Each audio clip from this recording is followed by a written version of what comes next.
Si vous n'êtes pas dans l'effervescence du premier rendez-vous, vous êtes plutôt serein, ou je dirais même mieux, tranquille, comme la plupart de nos vins. À l'inverse des vins effervescents, les vins tranquilles sont ceux qui ne présentent aucun pétillement en bouche. On y retrouve également des vins blancs secs ou moelleux, ainsi que des vins de liqueur. Les vins blancs secs peuvent être aussi bien vifs et frais que ronds, gras et amples.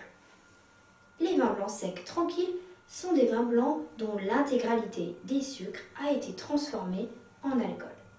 Les sucres résiduels en bouteille sont inférieurs à 2 grammes par litre.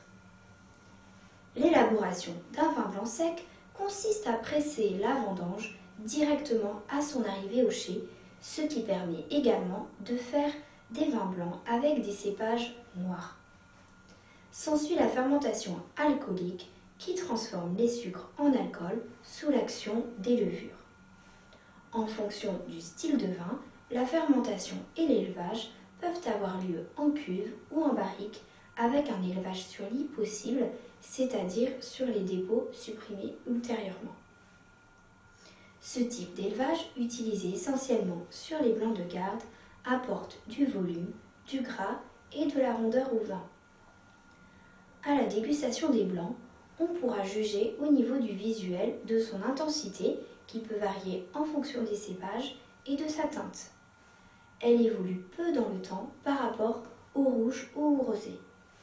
Une évolution rapide pourrait être signe d'oxydation. Au nez ou en bouche, les arômes vont dépendre du cépage, du terroir, mais aussi du style de vin. Outre les arômes, la structure des blancs varie.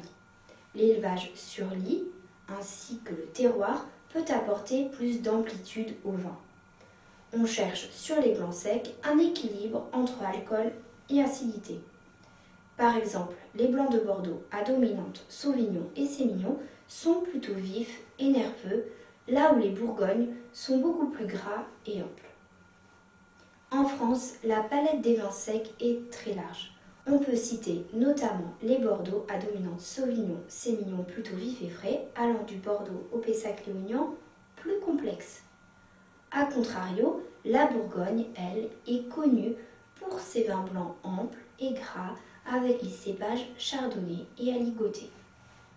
On peut citer notamment le Meursault, Pouligny-Montrachet. Cependant, le Chablis fait exception à cette règle. Ce vin, contrairement aux autres, est très minéral, évoque la pomme verte ou le silex pierre à fusil.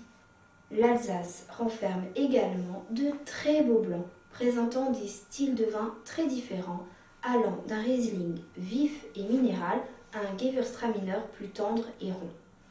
N'oublions pas non plus les vins blancs exceptionnels de la vallée de la Loire avec leurs cépages Sauvignon, Chenin, Chardonnay.